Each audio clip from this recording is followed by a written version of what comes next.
All right, welcome back. This is the third video in our series, Your Addiction Has to Go. And I hope by now that your mindset's certainly wrapped around not just the possibility, but the reality, the likelihood that that's what's happening.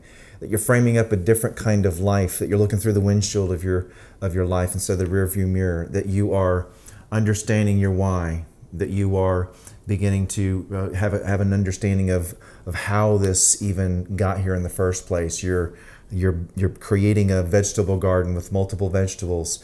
You know, you are thinking more about blue rhinoceroses and pink elephants. And what's kind of cool is that you understood everything I just said.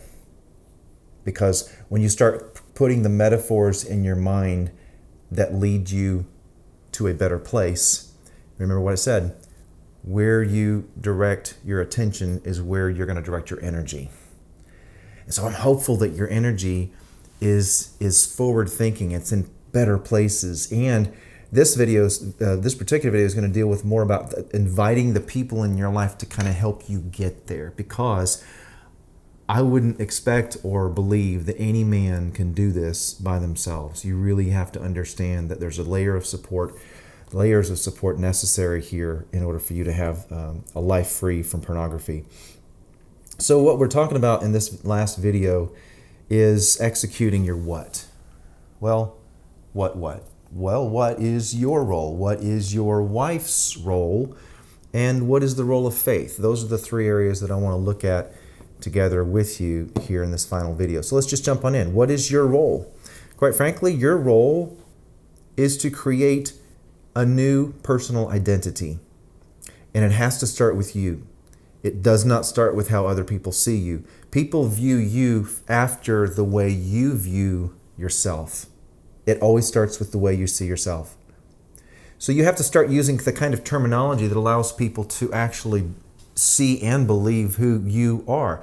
I am not a fan of labels. I don't like people calling themselves addicts. I'm a sex addict. I'm an alcoholic. I know some groups think there's value in that, but my personal belief is that you have to separate the problem from the person. And I refuse to collectively and exhaustively give one person an identity based on where they have been. I think you have to collectively give yourself an identity based on a variety of places that you want to go, but also the complexity of who you are. You're created in the image of God. You are heart, body, mind, and soul. There is no one thing that could possibly define you, much less a problem that you struggled with. I'm going to give you something else to think about. I call these chronological qualifiers. And I use this a lot with couples work, but I think it's valid for men as well in individual stuff. You have to give yourself credit where credit is due. Start using terminology like, when I used to really be overwhelmed with an addiction, before I started getting help, when I was unaware of the destructive path that I was on. Use those qualifiers to separate a life that used to be lived from one that you're building now. Because it's no longer true. If you've made it to this video, then you have enough interest to begin to build something better than you've ever had before.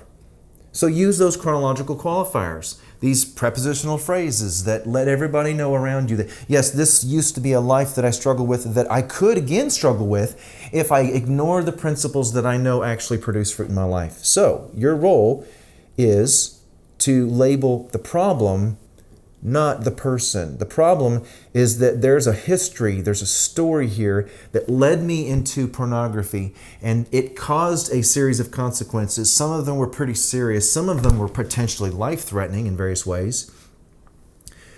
But I turned over a new leaf. But I got help. I am getting help. I'm getting the support that I need, and I'm going to continue on that path. I've prepared for this moment. I've taken action, and now I want to maintain that course of action in a way that the people around me can see that it's real. Well, there's 3 steps to executing your what. Here's the first one. An exciting self-care plan. An exciting self-care plan. Now, I don't regularly make recommendations on these videos, but I have to say this one. I think the book, The Miracle Morning, is a great resource. It's a good book for you to get a sense for what it really looks like to get up in the morning to engage heart, soul, mind, and body at the very beginning of your day, and then to go on with the rest of your day. His story is very compelling. I love the idea that he talks about just getting up and going to bed at the same time every day. The research is pretty clear on that too. Your circadian rhythm is a thing. You have to have a certain number of circadian cycles every single night. If you get less than that, whatever you need, then you're not going to be at your best. If you trained your brain that you could go to bed at 8 or midnight or 2, or that you could get up at 8 a.m. or 10 or noon, that your circadian rhythm never gets into an actual rhythm. So it's important for you to have that normal self-care plan that begins with starting your day at the same time every single day. So you build that self-care plan. There's other resources out there that can help you do that, but there's one that may be a suggestion for you. Second thing you do is you eliminate vacuums. What's a vacuum? Remember we said earlier that nature hates vacuums. If you don't believe me, just leave your yard alone for a month and then go outside and you'll know what I'm talking about. Because nature hates a vacuum, so it's going to fill it with stuff that you don't want. What do I mean by that? Well, if you're taking a ruthless look at your schedule, at where you end up during the course of the day, you're going to find that perhaps there are places that I call vacuums. Times, places, and activities where your addiction has the greatest opportunity. So go public with that. Again, what I mean by that is there's a group of friends we trust, whether it's a therapist or a group of a group therapy or a few friends that we've talked to about our story. But we're going to tell them, yeah, there's a time of day when I get home at the end of the day and I'm the only one there by myself and it's 2 hours and it's been problematic, and I just want you to know that's an area that I need to confess, and I need to make sure that that's not a problem. Yeah, my office actually has a computer, and that computer faces a wall where nobody can tell what I'm doing with it. So you want to eliminate any vacuums in your life that allows your addiction to rear its ugly head, to come back into your life and feel welcome. You do not want to allow those. All right. So the third thing I would encourage you to do here in executing your what is to choose good accountability structures. What are those? Safeguards. If you need safeguards on your phone, apps to keep you from going places on your computers, protocols. When I get home at the end of the day, I'm not going to be home by myself in the house for 2 hours. I'm going to instead mow the grass, or I'm going to go to a workshop, or I'm going to do this, or I'm going to do that. Hobbies. I asked one of my guys once, what's your hobby? And this is, again, somebody struggling with serious pornography issues. You know what his hobby was? Gaming. And right there I said, you need a new hobby. Because if your hobby tempts you or gives you access to the very problem that we're trying to arrest here, then you're going to be setting yourself up potentially for failure. So get a hobby that gets you away from things that could create those needs or problems rather. Group meetings. Get inside of a group that is safe, it's secure, and it's a place for you to not talk about pink elephants, but to broadcast the new life that you're living, to share with other people trying to, look through the windshield of their life, who are working on blue rhinoceroses, who actually believe that pornography does not have to be a part of their lives. Maybe you could use some individual coaching, some one-on-one. I've got guys that do both, guys that see me either bi-weekly or monthly individually, and I've got guys that come to monthly group meetings, and we work together depending on their need. And so choose good accountability structures. That's your role. You have to take those initiatives because those opportunities are available to you if you want them. All right, number 2. What's your partner's role, or your wife or your girlfriend? Okay, this is the person perhaps in your life that drew you to this, to this point where you need help. Maybe this person's not in your life right now, or they're threatening to leave, or maybe they've got this last chance they're giving to you. What's their role? What I'm about to tell you has gotten me in trouble at times with some men's wives, but I stick to my guns because I believe this. Here I go. Your wife cannot be your accountability partner. Period. Why? Because an accountability partner's job is to call you out, to tell you the truth, to get in your face, to say what needs to be said. And I don't know about you, but I don't know many men that want their wives to have to be in that role, and I certainly don't know many wives that want it. Now, I know wives that sometimes have to do it, but it's not like they prefer it. Men don't like to be mothered, and I don't think that good women like to mother men either. I think they want to help. They want to be there for a support base. So With that said, if your wife's or your partner or your girlfriend, if their role is a support base, then you have to do the inviting. You have to ask them for support. Where? Well, the things we've talked about. What about your self-care regimen? What about your accountability structures? What about an inventory of the vacuums in your life? If you don't ask for support, it may be that she offers it anyway.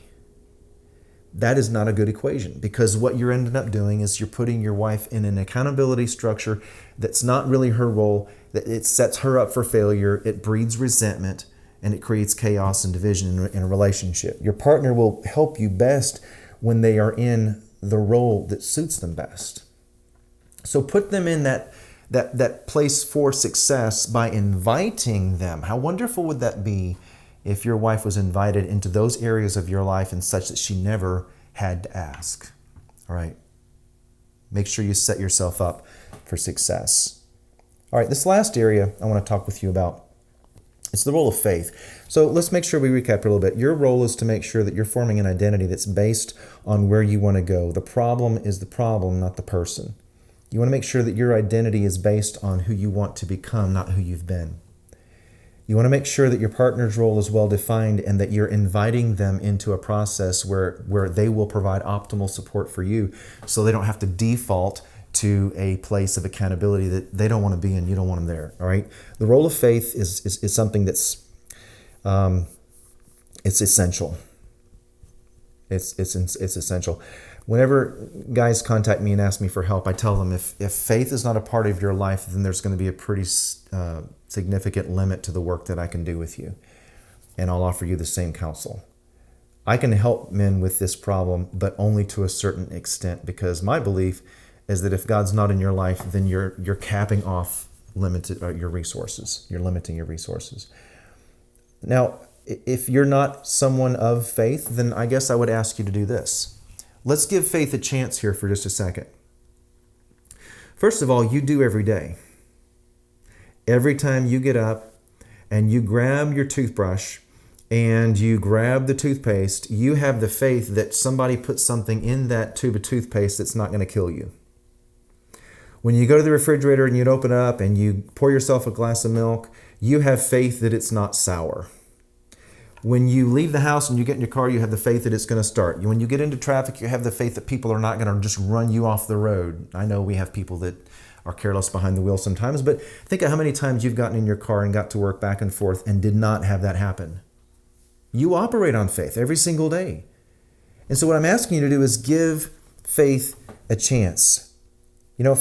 Have faith that your addiction is not going to be a part of your future. And I have asked many men who don't claim to have faith if they would even be willing to say a prayer and ask the universal intelligence, God Almighty, for help to move past this thing that has been such a problem in their lives. And I'm always amazed at the number of guys who will come back and tell me, I think that's kind of working.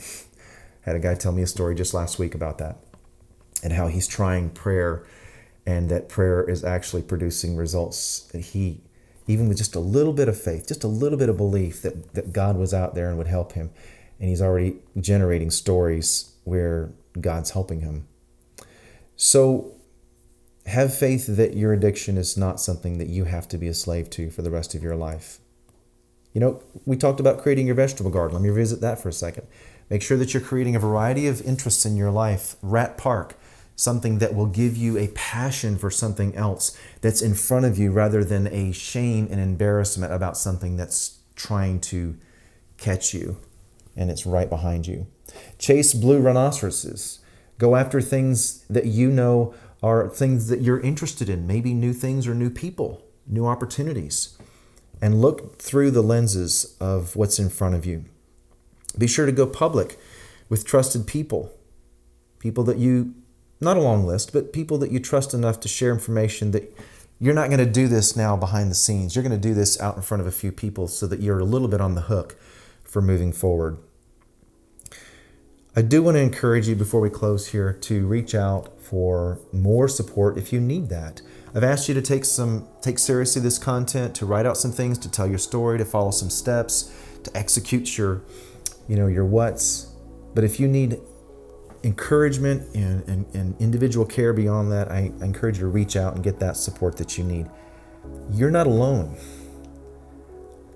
I get phone calls from guys all the time that think they're the only ones struggling with this. I mean, they know they're not, but sometimes it feels that way. And I'm here to tell you that there's resources and help beyond these videos that can put you in touch with some other people that will let you know that you're not crazy and that you can do this. You can do this. If I can support you in any other way, you're free to email me and ask me questions. And even if you don't live where I live, I'll be happy to maybe try to connect you where you live with somebody who can help you to the next level. This series means a lot to me, and I care deeply about the guys that ask for help here, because I believe that when we chart a future for ourselves that is different than anything we've ever had, that everybody around us gets to live a better life. I hope it's time for your addiction to go. In fact, I hope it's already taken its trip out. I want to thank you for investing and taking the time and thinking through these questions, maybe even writing out some exercises. I do want to remind you that you're not alone, that a lot of men struggle with this, and that it's time for you to go public. It's time for you to implement some of these action plans and discover that your best life is in front of you.